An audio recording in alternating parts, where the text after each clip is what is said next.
welcome back to episode 3 in our beginner running tips video series. So the last few videos we talked about proper shoe fit and the different types of shoes. So now that we've got that covered, we're going to talk about how to start running safely and how to progress training a little bit. So you might have Googled around a little bit online and found a couple, beginner running plans, Couch to 5K, Learn to Run, all that kind of stuff. There's a lot of great information out there. But one thing that sometimes can be a challenge is that a lot of those beginner running plans, they focus on distance. So what I would typically recommend is actually taking that same structure of a training plan and actually changing the numbers and focusing more on time over a specific distance.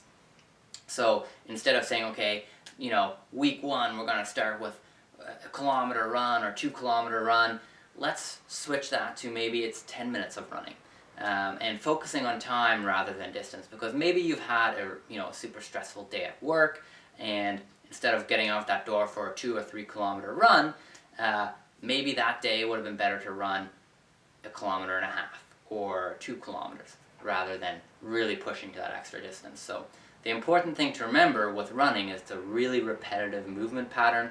There's a lot of wear and tear on your muscle groups and the major ligaments and tendons in the lower body. So you always want to be careful to not do too much too quickly.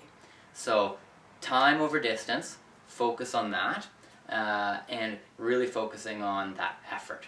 The important thing to remember with running is you're never gonna, win a training plan or anything on any single given day. So with running, it's all about consistency, building week over week over week over week, building that aerobic fitness and strength to make you essentially a stronger and better runner.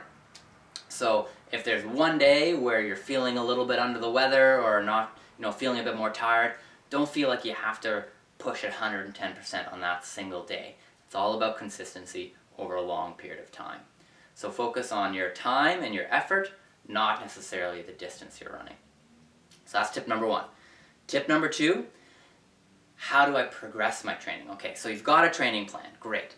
So from here you want to say, how do I build it week over week? A really solid rule of thumb is 10% week over week. So you never want to grow your overall training by more than 10%, just to make sure that your body is able to adapt to the stresses that you're putting on it physiologically. So growing your training week over week by no more than 10% is a really safe rule of thumb to follow, simply to give yourself time to adapt and adjust and grow stronger. So 10%, focus on time, not distance. And then the other thing you want to consider is, okay, do you have a little bit of a pre-run and a post-run routine? So the common thing talked about here is stretching. So there's 2 types of stretching you want to know: dynamic and static stretching. So dynamic would be a stretch that is moving, maybe some leg swings, anything basically where you're not holding a stretch for a prolonged period of time.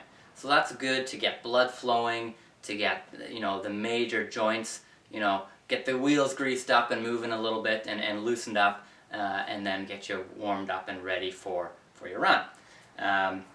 Post-run is when you want to focus on what's called static stretching. So that would be your sort of classic stretch where you're holding a stretch for a little longer, maybe 30 seconds, maybe a minute. You're actually trying to release that muscle tension in the muscle and to stretch and increase flexibility a little bit again. So dynamic stretching before you run, static stretching after you run.